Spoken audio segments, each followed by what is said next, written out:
I think the moments you'll remember the most are the moments where you took those risks and when you leaned into those gaps.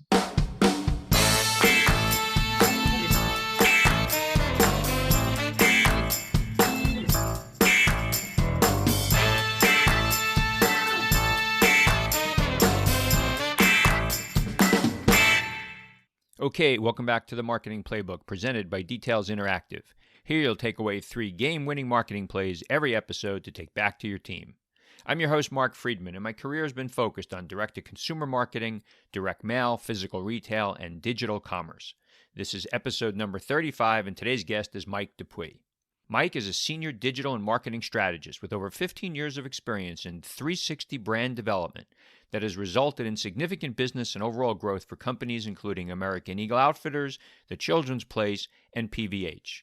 As the Chief Digital Officer of SPARC Group, Mike oversees digital strategy, technological innovation, and marketing operations across a portfolio of leading global brands while driving the continued growth and development of SPARC's shared digital ecosystem. Before we get started, a quick thank you, as always, to Max Brandstetter of the Wild Business Growth Podcast for producing this episode. You can reach him at maxpodcasting.com to help bring your podcast to life. Let's open the playbook. Ready, break. Well, hello, everyone. Thank you for joining the Marketing Playbook podcast. Today, I'm joined by Mike Dupuis. Mike is the Chief Digital Officer at SPARC Group, LLC.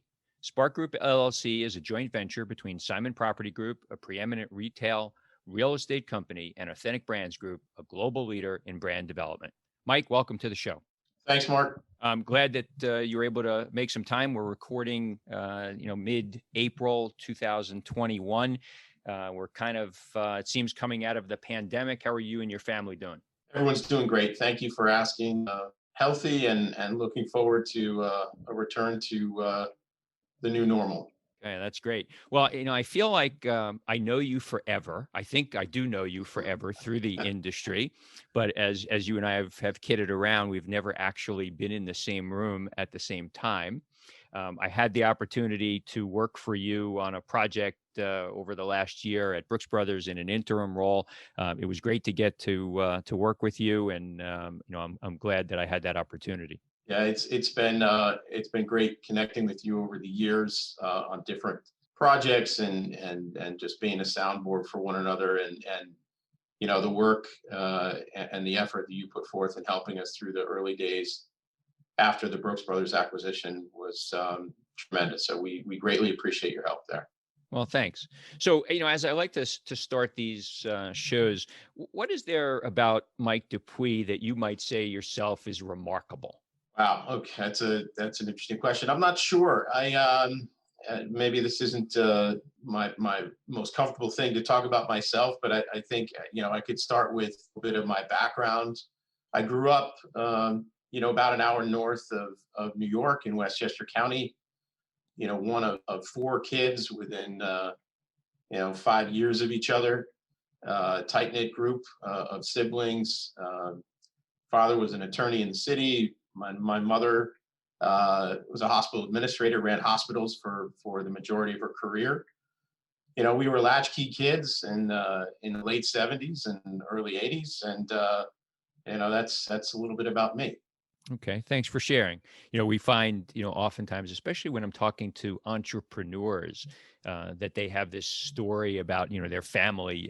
There was somebody, a role model, a mom or a dad or somebody else that mentored them that was also entrepreneurial in nature. You've spent, a good part of all of your career and we'll talk about that in advertising, on agency sides and digital commerce. Anybody in your past go down a path like that? Early inspiration definitely came from my mother, trying to raise 4 kids and working 80 to 100 hours a week and building teams and we're selling apparel and she was, contributing to people's healthcare and providing a level of care and service. And I think, for me, that was certainly an early inspiration and the amount she put into her work in building teams and providing care was certainly an early inspiration for me. Got it. Maybe we do a little bit rather than going in order of your career. Let's jump right to Spark and the thesis of Spark. And this obviously started way before the pandemic, but it feels to me like it's taken on either it made sense to do it on the heels of the pandemic, but certainly it made a lot of sense before. So talk about the thesis of it, and then we can maybe talk about how it's changed a little bit since the pandemic started. Yeah, sure. I mean, Spark really came together. You already explained that Spark is a joint venture between Simon Property Group and Authentic Brands Group. The idea was really born just under 5 years ago when ABG and Simon came together after Simon had acquired the assets of Postal out of bankruptcy. The partnership was born at that point, again, to come together and to create a leading brand operating company. And I think that that idea has evolved. And more recently, in the last 16 months, Spark has now taken on Forever 21 a little over a year ago. And then in the last 7 months, as you know, last August, acquired both Lucky Brand and Brooks Brothers out of their bankruptcy. So again, the idea was born 5 years ago, and again, the thought was that the partnership creates significant strategic advantage and operational value by creating this portfolio of companies, and Spark becoming the world's leading brand operator. Got it. And from the perspective of these brands that were acquired, I think this would be fair to say that all were troubled before the acquisition. Maybe not all of them. So maybe give us a little guidance there. Certainly, Brooks Brothers they were in Sure. bankruptcy. Yeah, and actually, I missed a key chapter of the story, which is that the Nautica brand was acquired from VF Corporation about 2 years after the Aeropostale acquisition, and that Nautica was not going through Chapter 11. They were acquired through VF Corp, and although some of the brands in the portfolio did come through Chapter 11. Not all of them did, and I suspect as we go forward, not all of them will as we continue to grow the portfolio. Great. Okay. Well, we'll come back to Spark. I've got some other questions around that, but let's jump back to the early Sure. part of your career. You were an agency guy, right? I was. I was. I And, started my career in New York at McCann Erickson. Let's call it the early to mid 90s, I'd like to say. Yeah, I started at McCann Erickson as an assistant media planner in their New York office. Large agency, large media department, world-class brands from, L'Oreal, and these are names that are not around anymore, but Solomon Smith Barney, US Airways, Gillette Stationery Division, and a number of others. It was a great opportunity to break into the business. And, much of what I've done over the past several years still harkens back to some of those early days in the agency business, evaluating media opportunities and determining media strategies for some of my early clients.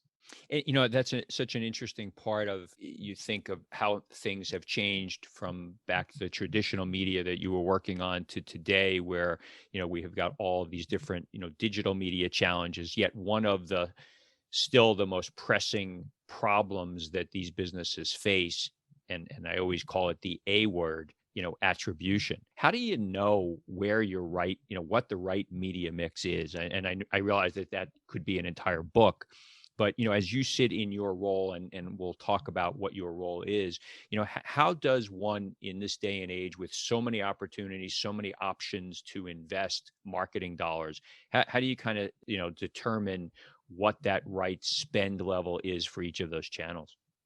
As I sat there in 1995, 1994, 95, 96, and the commercial internet was really just kind of taking over as a thing that was clearly not a temporary thing.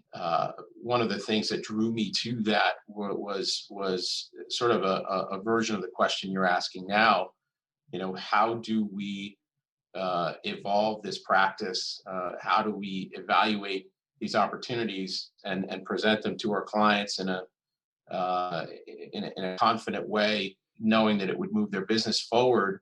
And I think the innovation, the change, the aspect of many of the things that were coming to market at the time was the early draw for me. I think now, in the past 10, 12 years, the ability to measure with almost real-time precision how the investments we're now making with our own dollars are performing, I think, is one of the most exciting things that we have the ability to do on a day-to-day basis. And I think that it's changing as fast now as it was 10 years ago. And so that just tells me that we've got a long way to go before I think we'll be able to effectively answer that question. Well, when you figure it out, will you come back on the show and let everybody know what you found? I certainly will. So you spend these years on the agency side. What was the linchpin that you didn't just wake up one morning and say, "Geez, I've had enough of the agency side. Now I'm going to be the nasty client"? Did you? Well, not as far as no. No, what happens, for anyone who spent a number of years, as many as I did on the agency side, and I worked for some terrific agencies led by some really brilliant minds, and I had the pleasure of working on and helping to steward some of the world's greatest brands, as far as I'm concerned. So I don't regret a day I spent on the agency side. What happened for me, as someone who, by 2007 had spent, 13 years on the agency side working on so many different businesses and brands, was that I was really looking to really put my fingerprints on, an e-commerce business. And what I had been seeing for at least the last 3 or 4 years of my agency stint was that clients were becoming more and more not only open to, but sort of aware of the fact that building in-house capabilities for digital was not just possible, but in many cases more efficient than outsourcing or going through agencies for all of those services. In the late 90s, when I was helping to build many large brands' first web presence, right? There was a series of conversations about, well, we're not a tech company. I'm talking from a brand's perspective, that is. We're not a tech company, so we should outsource our tech. And then people realized, well, I'm afraid we're all tech companies, and we need to embrace that. We need to determine what that means for us, and begin to build out some of those capabilities in-house. I would say fast forward 5, 6, 7 years, many of those same conversations were happening within the brands with respect to e-commerce. Well, and so we should be outsourcing this. And what I was seeing and feeling was that actually that question was going to be answered in a similar way. And these brands were going to realize, I'm afraid, not only are you a tech company, but you're also an e-commerce company as well. And now I think we're in the third wave of that, Mark, which is companies previously saying they're not data companies, and now that question is also being answered differently, and saying, actually, we're now a data company as well. And I think if you want to compete, then that thought evolution has to happen. So for me, I had an opportunity to join the American Eagle Outfitters team in Pittsburgh, overseeing digital marketing and the front end of their growing e-commerce business.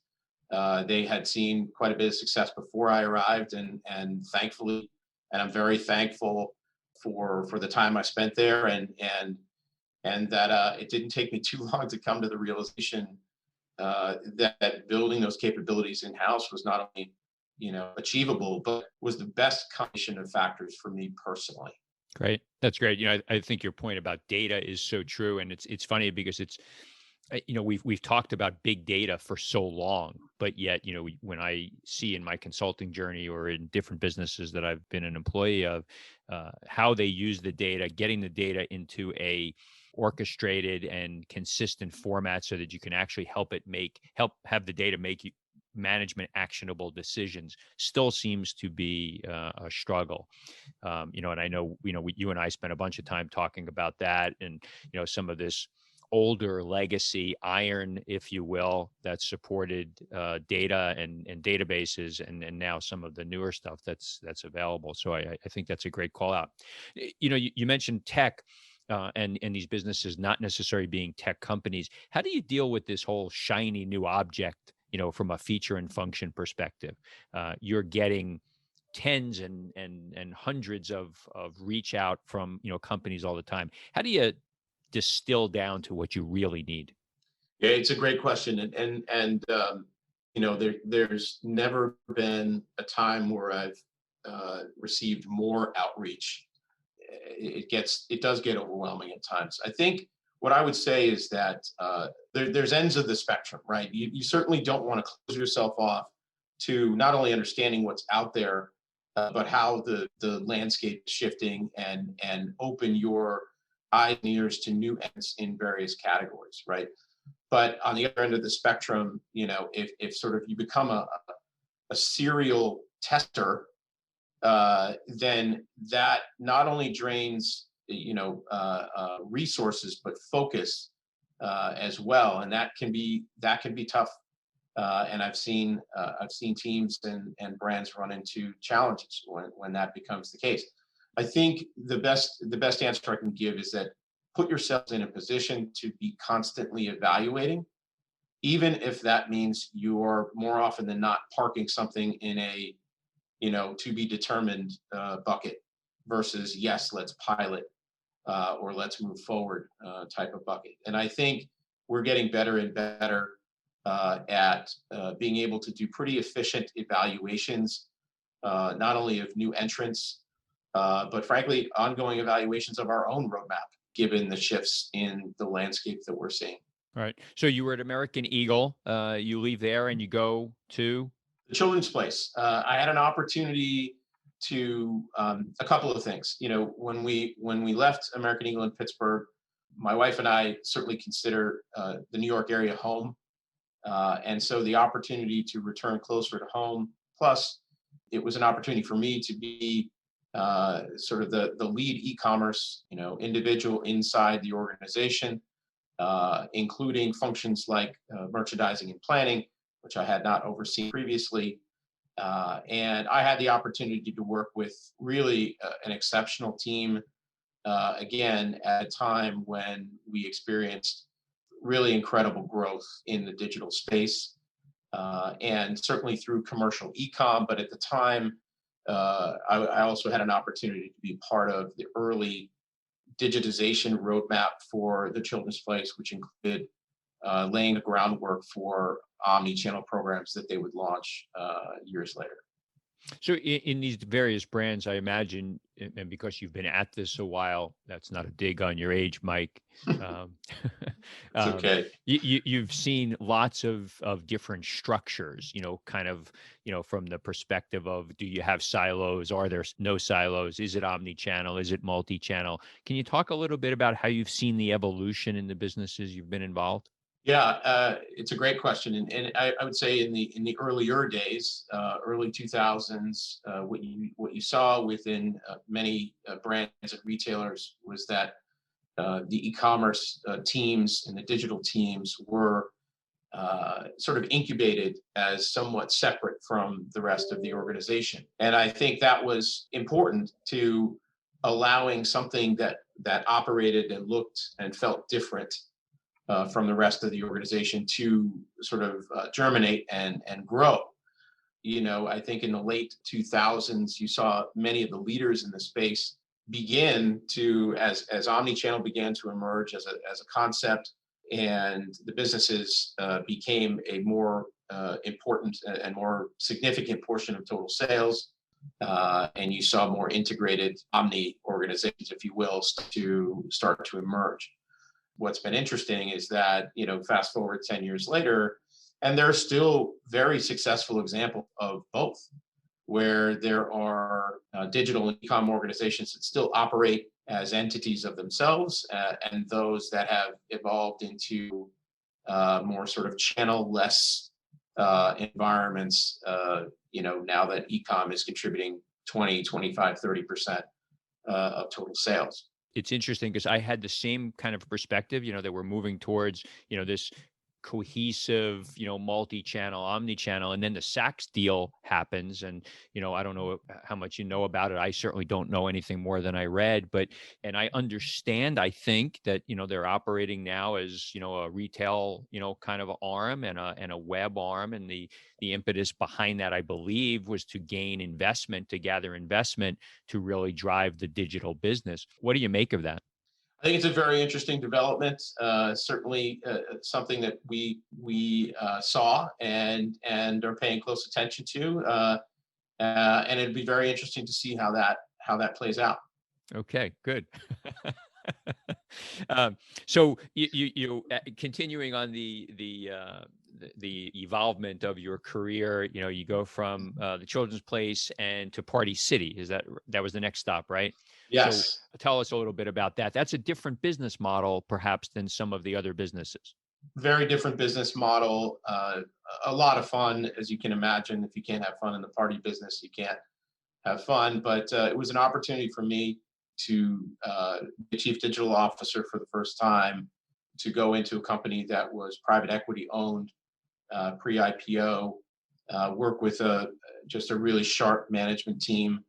I had the opportunity there again, sort of as a next evolution point from my time at Children's Place. Yes, of course, there was commercial objectives in terms of the growth of e-commerce, but the role of the chief digital officer, I think at that point, 2013, it started to evolve into also either an owner or certainly a key stakeholder in omni-channel strategy. And then what began to emerge at that point also, with the advancements in, I would say, customer data, was that the customer data landscape began to enter the mix of the CDOs at the time. Those three elements were really interesting and exciting to me. And I had an opportunity, again, to work with a terrific team on a very fun business. Do you have a direct-to-consumer business? I enjoy connecting with guests on this podcast because it reminds me what I love to do: strategic and tactical consulting for businesses like yours. If you'd like to speak with me about your business and see how you can add a fresh set of eyes to your team, contact me at mark@detailsinteractive.com. Now, let's get back to the Marketing Playbook. One of the things about e-commerce, there's you go to e-commerce sites, and you can have, I kind of look at the spectrum. You can have a site that's very branding oriented. You can have a site that's very transactional and commercial oriented, and then it feels like many businesses are trying to find that happy medium. You leave, you go from American Eagle to Children's Place to Party City, and now you come to PVH, Calvin Klein. That's, at least as a perception, somebody that knows those businesses, very different creative execution than the businesses you came from. So what kind of transition was that for you? Yeah, the move for me to PVH was, and I had made this decision, in my career leading up to that, where for me, I had tried to lean into what I felt were experience gaps for me. And the move to PVH was primarily motivated by my own perception that I needed to lean into my global e-com experience gap. I really wanted to have an opportunity to learn more and to understand how to lead a global e-commerce, a truly global e-commerce business. Clearly, with PVH and with my global Calvin Klein role, that was the opportunity that I was looking for, and I had a really terrific experience working with PVH and working with the people who lead and steward the Calvin Klein brand around the world.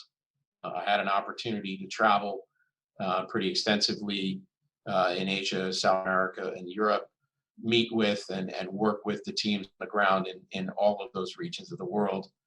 And it was truly an amazing experience working at brand at that time. Great call out. One of the key things about the podcast that I do, we try to promise the listener some, three key takeaways, and then we kind of summarize it at the end. I think the one that you just called out about leaning into the gaps that you have in your career, oftentimes people are afraid to lean into those gaps. They tend to want to go to the things that they know. So I think that's a great thing for listeners to take away. I couldn't agree more. I think as you start to get 15, 20 years or more into your career, and you look back, I think the moments you'll remember the most are the moments where you took those risks and when you leaned into those gaps, and not necessarily where you made an easy decision, but where you made a more difficult one. Yeah, I was liking back, very different than what's yours, but I was a CPA early in my career. Thankfully, I moved away from being a CPA and went into the marketing channel. And, that was, it was a big risk for me at the time because it wasn't something that I had ever studied. It's turned out well, and I could not have been happy being an accountant. No offense to all the accountants out there. None. Talk about culture. Also, the different outsider perspective, the companies you've worked in have very different cultures. How do you Mhm. play the role in the positions that you've had in crafting the culture or even changing it for that matter? Yeah, it's something that I spend an awful lot of time thinking about and working on. Had the opportunity to lead new, small, and young, often young teams inside organizations that are well established, and that for me is something that dates back to my early agency days. When we were building out the first interactive groups or digital groups inside of agencies. When I look back on my career, I've essentially done that in almost every case. In fact, the fact that now our business, the digital businesses, are substantial portions of the business, it almost feels different now. It felt similar in so many of these other chapters. But I think to answer your question, I think for me, building teams that over index on softer skills around collaboration, around partnership, around transparency are essential building blocks. You certainly need to hire, the best and the brightest, but you need to instill a culture in these teams where whether it's working with finance or IT or design or planning or merchandising or strategy, you name it. The teams that I've had the opportunity to oversee, we cannot be successful without every one of those functions that I just mentioned being supportive of us, our endeavors, our team, the initiatives we're trying to oversee and push through. Without the right spirit, without the right culture within that team, we really can't make the progress we need to make.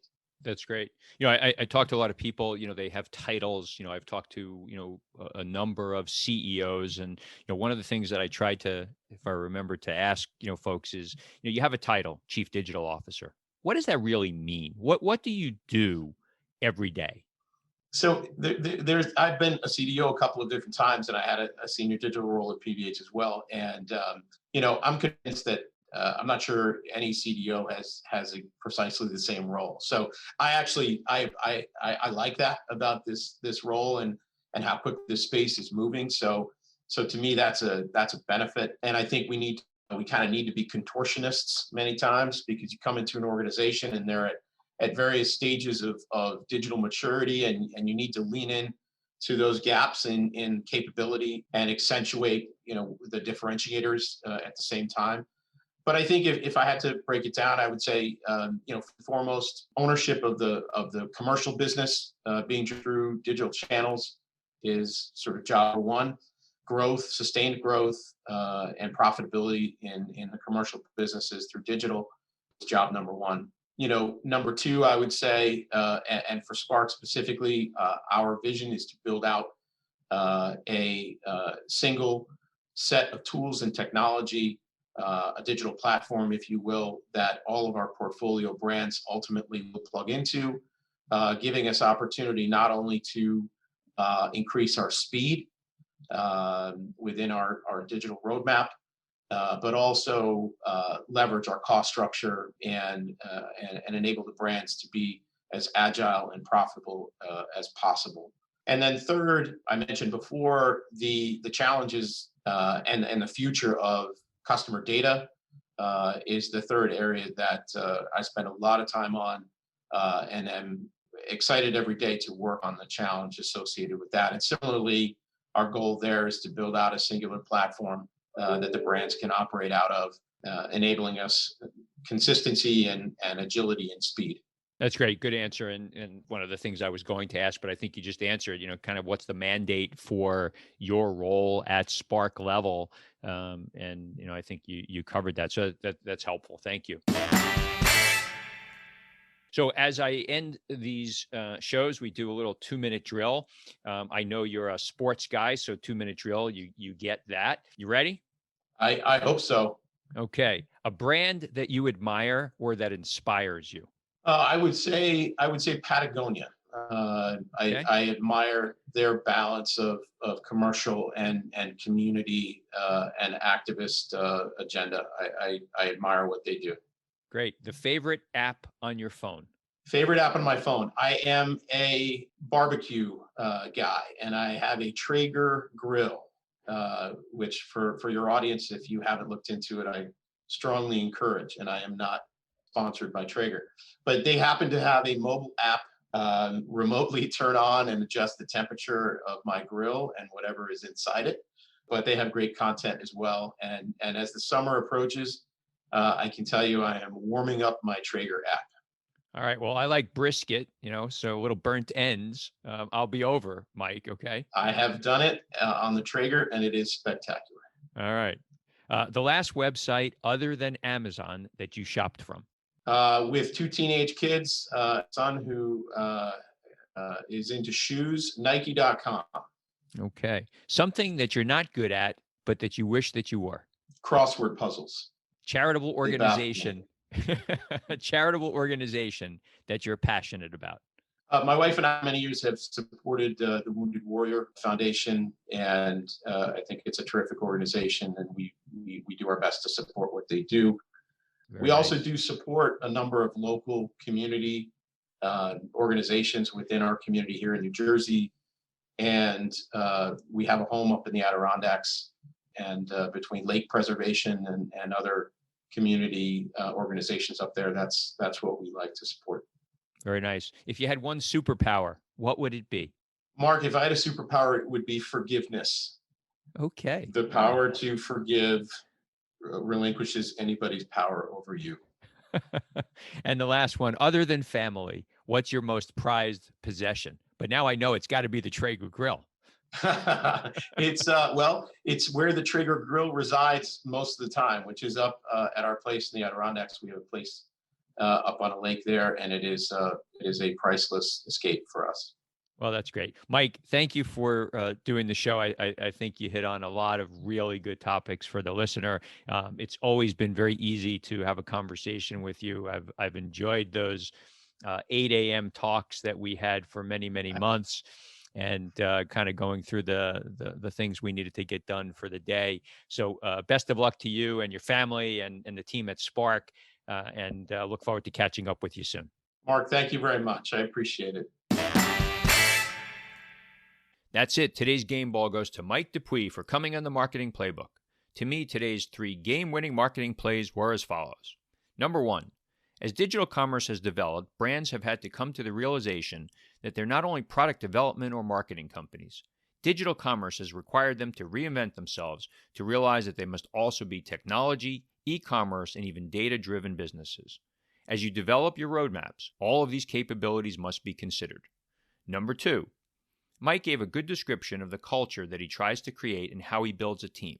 He referred to building teams that overrepresent on soft skills. It's okay to hire the best and the brightest, but you need to surround yourself with the people that will be able to collaborate effectively with others in the organization. And number 3, Mike spoke about leaning into the gaps in your career. It's human nature to be comfortable, but with your career, sometimes it's best to push into those areas that'll round out your experiences. Mike believed that he was light on his global experience, so his move to PVH helped to build out that experience.